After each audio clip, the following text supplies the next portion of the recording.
अस्सलाम वालेकुम। सबसे पहले बहुत बहुत मुबारकबाद हो जिनका इनलैंड रेवेन्यू का रिटर्न टेस्ट क्वालिफाई हुआ है। इसका रिजल्ट अनाउंस हो चुका है, आप एफपीएससी की वेबसाइट पे देख सकते हैं। और आज इसका रिजल्ट अनाउंस हुआ है और इसके लिए डिस्क्रिप्टिव टेस्ट रख दिया गया है। इसमें कुछ चीज़ें जो है जिनकी क्लैरिफिकेशन कुछ की जा सकती है, तो उस हवाले से है। सबसे पहले उन्होंने यहाँ पर एक नोट दिया है कंप्लीट, तो उसको मैंने अलग से कर लिया है कि यहाँ पर कैंडिडेट्स के नाम दिए गए हैं प्रोविजनली और इनका डिस्क्रिप्टिव टेस्ट होगा, इसका प्रॉपर अनाउंसमेंट होगी और फिर उसके बाद टेस्ट होगा। मे बी फेज 4 में इंक्लूड किया जाए, लेकिन अभी तक इसकी कोई कंफर्मेशन नहीं है। ऑफिशियल नोटिफिकेशन का वेट करें। अब एग्जामिनेशन वगैरह ये अप्रूव किया जाएगा। इसमें क्वालिफाइंग मार्क्स जो रखे गए थे वो 50% थे। 50% जस्ट लाइक पीपीएससी की तरह 40% उसके क्वालिफाइंग मार्क्स हैं। उसके बाद जो टॉप मेरिट पे स्टूडेंट्स आए हैं, जो कैंडिडेट्स टॉप मेरिट पे हैं, उनको 110 की रेशो से जो है वो उनके नाम लिस्ट में मौजूद है। तो अब इसका मतलब ये नहीं है कि जिनके नंबर 50 थे सबको कॉल कर लिया गया। अभी डीएमसी भी इंशाल्लाह इसकी जो है वो अपलोड हो जाएगी जल्द। तो 50 नंबर इसका स्टैंडर्ड था, क्वालिफाइंग स्टैंडर्ड।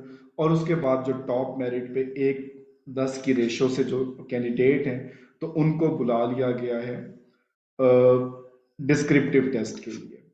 तो अब उसके बाद जो है वो डिस्क्रिप्टिव देंगे और फिर 1:3 की रेशो से उनको फाइनली इंटरव्यू के लिए कॉल किया जाएगा। और फिर फाइनल सिलेक्शन में जो भी इसमें नाम आएंगे, जो खुशकिस्मत होंगे तो वहां पे सिलेक्ट हो जाएंगे। तो यहाँ पे कहीं भी ये नहीं है इसका मतलब कि 50 नंबर वाले जो थे वो सारे के सारे उन्होंने लिस्ट में मेंशन कर दिए। अगर आप यहाँ पर देखें तो 4,912 कैंडिडेट्स, 86 पेजेस की ये रिपोर्ट है, इनकी रिजल्ट है।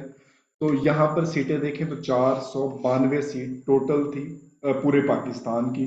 और अगर हम इसको सिंपली 10 से मल्टीप्लाई करते हैं तो ये बन जाएगा 4,920। तो 4,912 बिल्कुल उसकी रेशो से पास की। अब आते हैं इसके डिस्क्रिप्टिव के हवाले से। जहाँ तक डिस्क्रिप्टिव की बात है, तो उसमें जो सबसे इम्पोर्टेंट है कि उसमें आप ऑफिशियल नोटिफिकेशन का वेट करें। अब ये हमारे पास एक प्रीवियस एक सिलेबस है डिस्क्रिप्टिव का, जो कि केस नंबर 150, 178, 259, 261 2018 के लिए था, सबके लिए कंबाइन लिया था। जिसमें 40 नंबर के ऐसे था, 30 नंबर करंट अफेयर के थे, ये टॉपिक थे। फिर इस्लामियात थी, पाकिस्तान स्टडीज़, और ये उसके बाद जो है सजेस्टेड रीडिंग भी दी गई थी। तो इसमें ये 100 नंबर का पेपर था जो इसमें हल करना था। लेकिन ये 2018 का जो एड था उसका ये सिलेबस आया था। अब इसमें एक जो अभी लेटेस्ट इसमें जो टेस्ट जिसका रिजल्ट आया था, वो केस नंबर F4 150/2021 था। जो असिस्टेंट डायरेक्टर लीगल के हवाले से उसका डिस्क्रिप्टिव फेज 4 में अनाउंस किया गया है। और उसके डिस्क्रिप्टिव का जो सिलेबस यहाँ पर दिया गया है, वो है 40 नंबर जो है वो क्वालिफाइंग स्टैंडर्ड रखा गया है। फिर उसके बाद मेरिट जाहिर सी बात है बनेगा। तो क्योंकि ये लॉ के हवाले से था, तो इसमें ये सारी जो है वो लॉ की चीज़ें ही दी गई हैं। तो इसमें लॉ सारे मेंशन है। तो अभी तक कोई ऑफिशियली अनाउंसमेंट नहीं हुई कि इसमें इनलैंड रेवेन्यू का कौन सा डिस्क्रिप्टिव का सिलेबस होगा। उसके लिए ऑफिशियली वेट करें। जैसे ही इसका प्रॉपर सिलेबस अनाउंस होता है, तो उस हवाले से नोट्स और गाइडलाइंस जितनी भी पॉसिबल होंगी तो वो आपको अवेलेबल होंगी इंशाल्लाह। तो इसमें स्टे ट्यून।